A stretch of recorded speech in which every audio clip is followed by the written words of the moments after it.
10:19 p.m. here on First Warning Live Radar. Still tracking a few hefty downpours with some noisemakers here near Cordova and Parrish. Exit 72 down Cordova-Gorgas Road down toward Mary Lee Road, Choctaw Mine area off 269. This downpour moving southbound like this, so the Gorgas Steam Plant, the next landmark in the path of that. In fact, it's already starting to rain there now right off the river. Pumpkin Center is going to be pretty close too, and then it kind of slinks down there toward the edge of Jefferson and Walker counties, close to Bluff Creek and Houghton's Camp right along the Warrior River.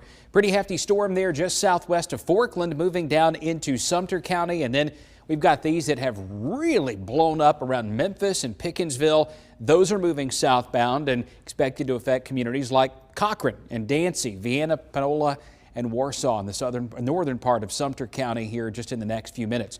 Heat advisory again for tomorrow. That's why it's a first warning impact day. And it's just like today, important to make sure that you are staying hydrated and taking breaks and all that sort of good stuff that you have to do in the summertime around here when it's feeling like this. It may not be as hot statistically, let's put it that way, but you're going to feel basically the same kind of thing you felt today. Very muggy in the morning. Heat advisory because this is going to feel more like, say about 105 at the hottest part of the afternoon. Even at 11 a.m., that 88 in Birmingham feels like it's close to 100, 103 Tuscaloosa, 101 Gadsden.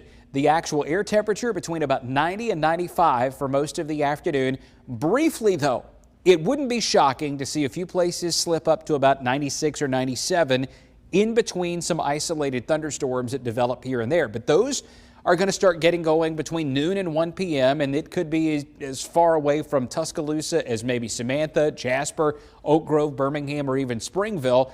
But somewhere in this general area, Tuscaloosa, Jefferson, Walker County, maybe even Cullman County, isolated storms as early as 1 p.m. and then they really start to roll. And this is why I don't think the heat gets quite as bad, because during the peak daytime heating, we're already getting thunderstorms going, and that alone, plus the rain-cooled air that they send out in all directions, well, it just helps to abate the heat somewhat. So by 6 p.m., some locally heavy storms. Some of the same places that got heavy rain today, probably going to get it again tomorrow. And then even more thunderstorm action starts developing over northeast Alabama late Wednesday evening, and that's going to play into Thursday, not being quite as bad. And Friday not being quite as bad, but there is a cool front that's going to be moving southbound on Friday. And look at this. We're getting back closer to average high temperatures, the scattered storms, the cumulative effect here where we have day after day of downpours. It really does make a difference. And then over the weekend from Saturday into Sunday, an east wind is going to kick in, and that should take temperatures below average. And that east wind starts with a big area of high pressure up over southern Canada tonight. That slides southeast over the Great Lakes on Friday. Here comes that east wind, and what happens with it is the cool air from the high runs into the Appalachians. It can't get up and over them, so it just flows right here into Alabama. So what kind of impact will this have?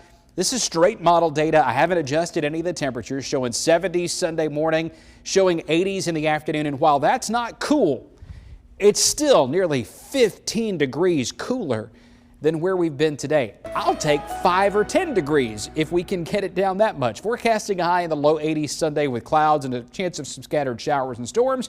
And then next week, we'll start to rebound as the wind shifts to the south again.